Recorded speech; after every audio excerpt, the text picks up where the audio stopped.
Welcome to Frost & Sullivan's Growth Podcast.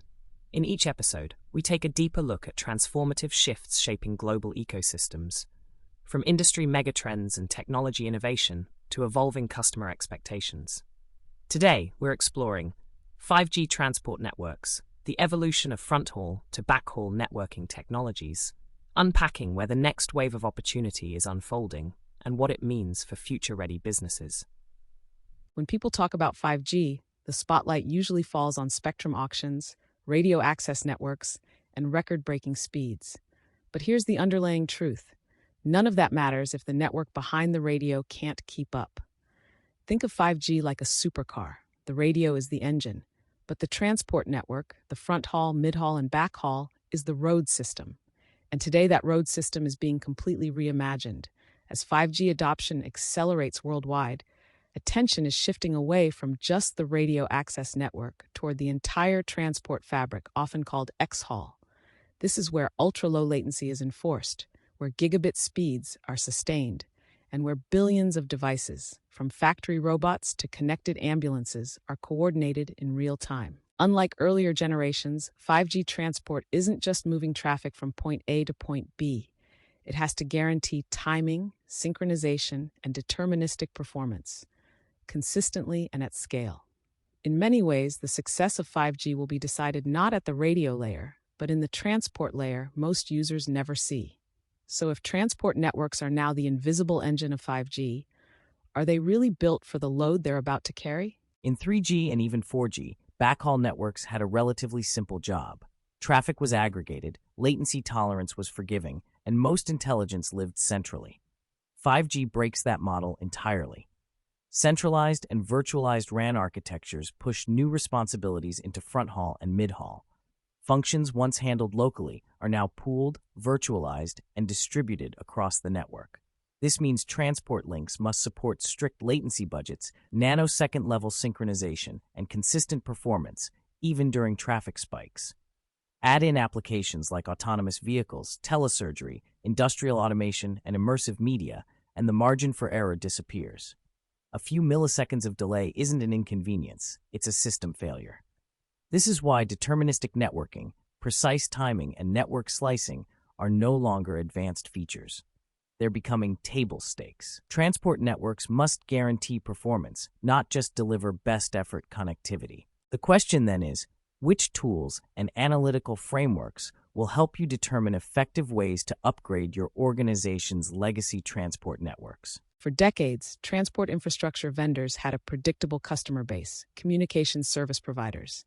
That era is ending. Enterprises across manufacturing, healthcare, energy, logistics, and campuses are now deploying private 5G networks. Suddenly, transport networks must serve not just telcos, but factories, ports, hospitals, and smart cities, each with unique performance, security, and uptime requirements. At the same time, the supplier landscape is becoming increasingly fragmented.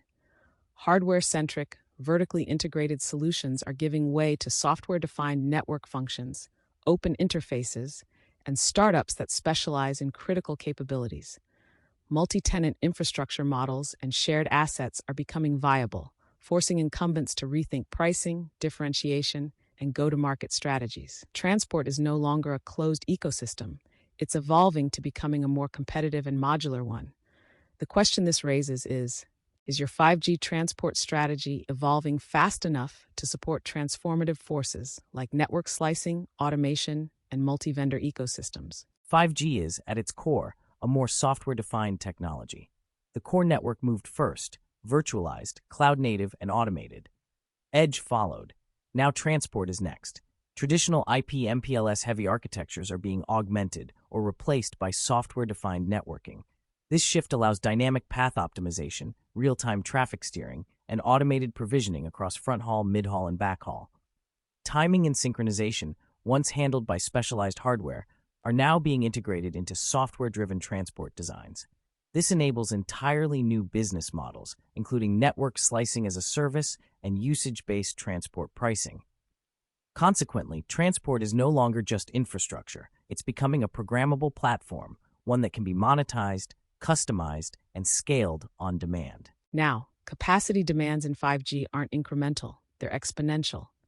Fiber remains the backbone of transport networks, but it's evolving fast. Technologies like wavelength division multiplexing, coherent pluggable optics, and hybrid packet optical architectures are helping providers squeeze more capacity, flexibility, and efficiency from existing fiber assets. On the front haul side, the shift to enhance common public radio interface is revolutionary. By moving to packet-based Ethernet, operators can dramatically improve bandwidth efficiency, support Open RAN architectures, and reduce operational costs, all while enabling vendor diversity and faster deployments. Meanwhile, fiber gaps are being filled with advanced wireless transport. Traditional microwave offers reach but limited capacity. E-band delivers massive throughput but shorter distances. The emerging solution? Multi-band backhaul, blending frequencies to balance speed, resilience, and coverage. As you march along your 5G journey, which partnership and collaboration strategies will help you bring home the latest transport technologies? Looking forward, the biggest growth opportunities in 5G transport won't come from bandwidth alone. They will come from avenues like 1. Network slicing-enabled transport, tailored for industries with strict performance guarantees. 2. Private and hybrid 5G transport solutions for enterprises seeking control without full ownership. 3. Neutral host and multi-tenant transport ecosystems, lowering deployment costs and accelerating coverage. 5. AI-driven optimization platforms, sold as managed services rather than infrastructure. 6. Sustainable transport innovations, where energy-efficient optics and intelligent traffic engineering reduce carbon footprints while scaling demand. At the same time, geopolitical instability and optical component supply constraints will force providers to rethink sourcing, inventory, and partner strategies.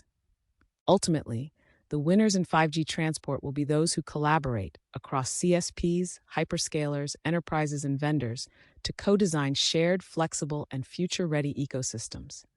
So as 2030 approaches, is your 5G transport strategy evolving fast enough to support automation, slicing, and multi-vendor collaboration? Further, the real impact of 5G transport will be measured less by peak speeds and more by economics and scale. Industry estimates suggest that transport networks already account for 30 to 40% of total mobile network deployment costs, and that share is expected to grow as densification, edge computing, and private 5G accelerate. In other words, transport is fast becoming one of the biggest levers for competitive advantage. What's more, mobile data volumes are projected to grow at 25 to 30% annually, driven not just by smartphones, but by machines, cameras, and real-time control systems. Without smarter transport, automation, intelligent routing, and higher optical efficiency, operating costs will rise faster than revenues. There's also a risk dimension. Supply chain concentration in optical components and radios has made network expansion timelines increasingly unpredictable. Providers that diversify vendors, adopt open interfaces, and build modular transport architectures will be better positioned to scale in the face of geopolitical or economic shocks. Before we conclude, think about this. As data volumes surge and business models evolve, is your organization's transport strategy designed merely to keep up or engineered to scale profitably under pressure?